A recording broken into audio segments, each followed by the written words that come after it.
get the show on the road. I somewhat apologize about the odd looking sleeving arrangement, or somewhat odd. I just found out that my preferred way of carrying a rifle on a sling, which is a 2-point sling this way, I'm using a sling from Riflecraft. Oh, he calls himself Riflecraft. I think it's Riflecraft RS3. Probably my favorite general purpose sling, and most 2-point slings I use are from those guys. A lot what I learned about slings is from Todd, who is the proprietor of Riflecraft. I just found out that the way I carry the rifle interferes with the microphone, so it's all kind of a little bit screwy, but you'll forgive me. The rifle you guys have seen before. This is probably on balance my favorite general purpose AR-15. It's a 5.56. It's got a nice proof research barrel. Last time you saw me do a video on this thing, it had a Razor 1-10 on it, and after some deep thought and introspection, I decided to pop the new primary arms PLx-C on this gun and move the Razor on something else that's not a 5.56. And I guess you can say that it replaced the Razor 1-10, which is a lot to say. But what I found is that there was very little performance difference for me between the Razor 1-10 and then the new primary arms PLx-C on a 5.56 gun, and the PLx-C is both shorter and lighter. So I decided to switch. Now that I decided to switch, I need to rework the rest of the sighting system, but basically it's a proof barrel, Q 12-inch handguard, primary arms PLx compact PLx-C 1-8x24, and all the usual stuff with a nice trigger and all that. Another thing that is new is the Griffin Optimus Micro suppressor. That's probably going to live permanently on this rifle. It does not seem to have too much of a detrimental impact on accuracy. This is my do a little bit of everything kind of gun, and because of that I like to have a low power variable on it, but still I'm always looking for something that is the smallest and the lightest with the most capability. I've tried a bunch of different guns. I settled on the Razor. I tried a bunch of different scopes. I settled on the Razor 1-10 because I think overall, on balance, it's probably still the best of the general purpose front focal plane low power variables. Let me pull this up. The rifle is dangling a little low, making me concerned. Yeah, the Razor 1-10 is probably the best overall, partly because it's good optically, good mechanically, hasn't failed on me and all that, partly because of that super bright nuclear bright illumination. But the Razor is expensive. It's more than $2,000 now. This new PLx-C from Primary Arms is, I think, about $1,500–1,600. Mine is one of the early models.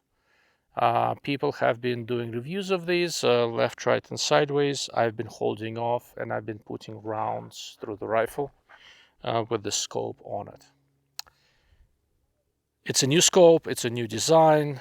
I really did not want to start saying things that might not be true, and I really wanted it to stay together. I had a brief scare. I thought that illumination broke down. Turns out illumination is fine. I managed to have 3 dead 2032 batteries in a row.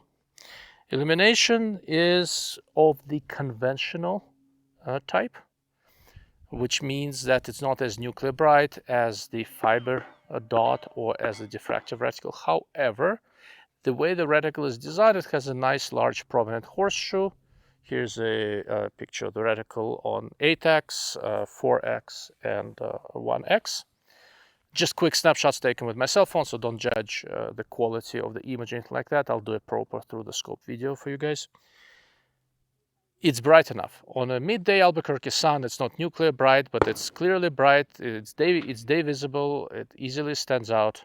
It's not a nuclear bright dot, but the way the reticle is etched, it's very easy to use, whether illuminated or not. And of course, the upside is that if the battery dies on you, this type of reticle is easier to use without illumination than any of the diffractive reticles that we've been seeing lately from the Razor Gen 3, from Night Force Attacker and X8, Schmidt DLCC, etc. Where does this scope sit mechanically? Well, basically it's along the lines of the best that Light Optics Works in Japan can do right now, and that's where the Night Force and the Razor Gen 3 are made. No, different customers demand different QC and all this sort of stuff. Primary Arms tell me that they basically gave Light Optics Works a bunch of money and said, what's the best you can do? And this was the best they could do. I believe it. This is really good. It's a really, really excellent scope. And if you're trying to figure out who it competes with, in terms of optical and mechanical quality and refinement, it is easily competitive with the Attacker 128x24 and Razor Gen 3 1-10x24. I think other than illumination brightness, it walks all over the Night Force NX8. And as far as 1x performance, I would probably take this over the Attacker as well, because what the Attacker did, Night Force with the Attacker constricted the field of view on 1 power to give it a little bit more eye relief flexibility and stuff. But this thing on 1 power is already extremely forgiving, and the field of view is quite wide, very, very similar to what Razor Gen 3 gets. And you're basically getting the optical performance on power better than the Attacker, at least on 1 power. Probably comparable on 8 in a package that's broadly the size of the NX8. It's about, I think, half an inch longer than NX8, about same weight, maybe half an ounce lighter, something like that. But you're not getting that nuclear bright dot, and that basically has to be out there. I think if Primary Arms goes and gets a diffractive reticle, and this is an option for a few $100 premium, they keep it under $2,000. I think that would be pretty disruptive.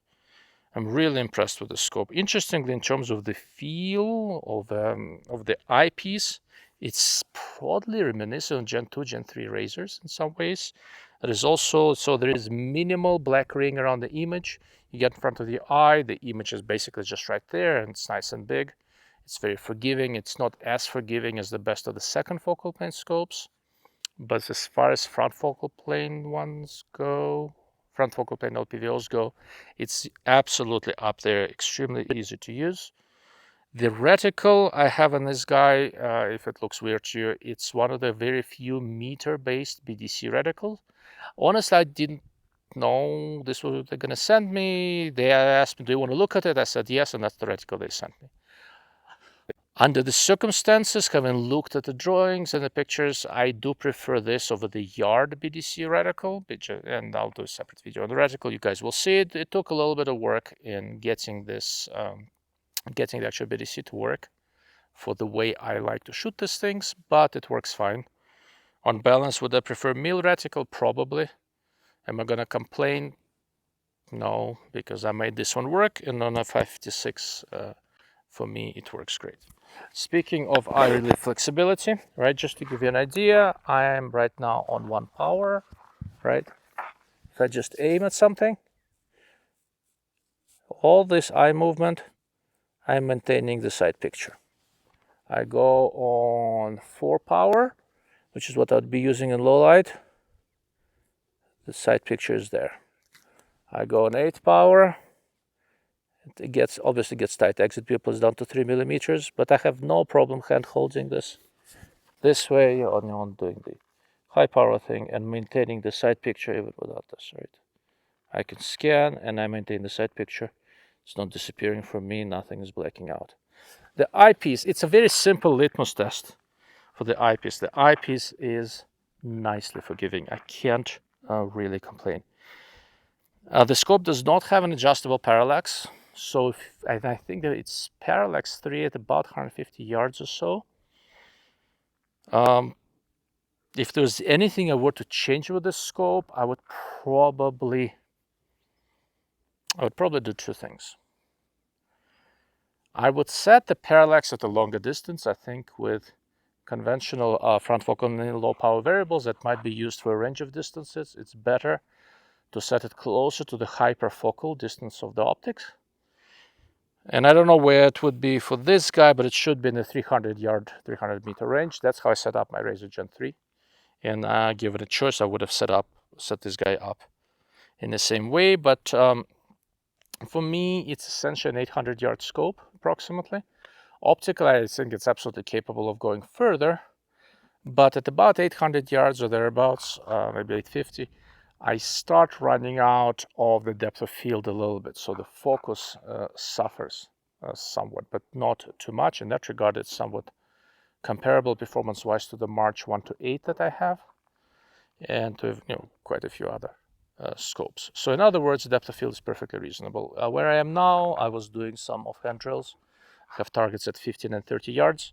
At 30 yards, 8 power is kind of blurry. By the time you get down to about 4, 3.5, it's actually fairly reasonable.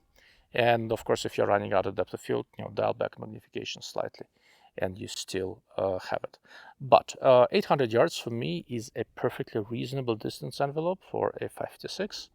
Where I live, the best 556 loads are supersonic out to about 900 yards, but most of them aren't. And I'm perfectly comfortable keeping this rifle within 800. Am I going to recommend this scope? Well, I already have, and it is, for me, it's an easy recommendation. A really easy recommendation. It's going to be a shorter review than I usually do because I really have two nitpicks, right? I'd like to have the parallax set at a longer distance, and the way the illumination turret works, the cap of the battery cupboard is slightly recessed, so you need the screwdriver or battery to pull it out. I would prefer to be able to open it without tools, simply because on all scopes like this, if you run it at highest illumination for too long, the battery life is measured, usually on highest magnification in tens of hours, not hundreds. I haven't measured it, but it's probably in the ballpark of the rest of them. So I want to be able to change magnification without using tools. The most appropriate tool for this is a coin.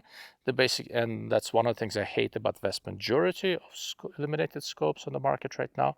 I never have any coins, and when you try to use a screwdriver on this semicircular coin type slot, you just, the whole battery compartment cap is completely scratched up. Outside of that, I've got nothing to complain. It's sighted in. The turret's actually repeatable. I checked the tracking. I'm never going to dial this thing. I checked the tracking anyway, 0.1 milliradian steps. I checked it over 10 milliradian elevation range. It worked totally fine. If you really want to dial, you can. There is obviously no zero stop. Just a standard turret that Primary Arms designed, and they use this core design on a bunch of scopes. I have not yet seen one that didn't work, which is a good thing. And that's that. It's state zero, it's mechanical excellent, it's optical excellent, it's lightweight, it complements the gun. It leaves a bunch of space in front of it if you were inclined to put a clip on or something like that. I have the Crimson Trace CMR 301 laser flashlight on here. I'm using the flashlight as a sort of a tertiary backup sight. So this is going to be the primary. And now I need to figure out what's going to be the secondary, maybe an offset red dot or an iron, something like that. The scope does come with two cattails. The one I have currently on here is the fixed one. I really like it, but when you're on 1 power, it sticks out way to the side. I'm sufficiently fat where the rifle is against my body. It doesn't matter too much. If you're a little bit skinnier than me, this might bother you. And they have another cattail that folds down. I'm probably go and replace that and take some pictures. The mount is also Primary Arms US made aluminum mount that is quite lightweight. Once again, once I tightened it, nothing shifted, nothing lost zero. I've lost count of how many rounds I've put through this combination. There are 3 cross slots here.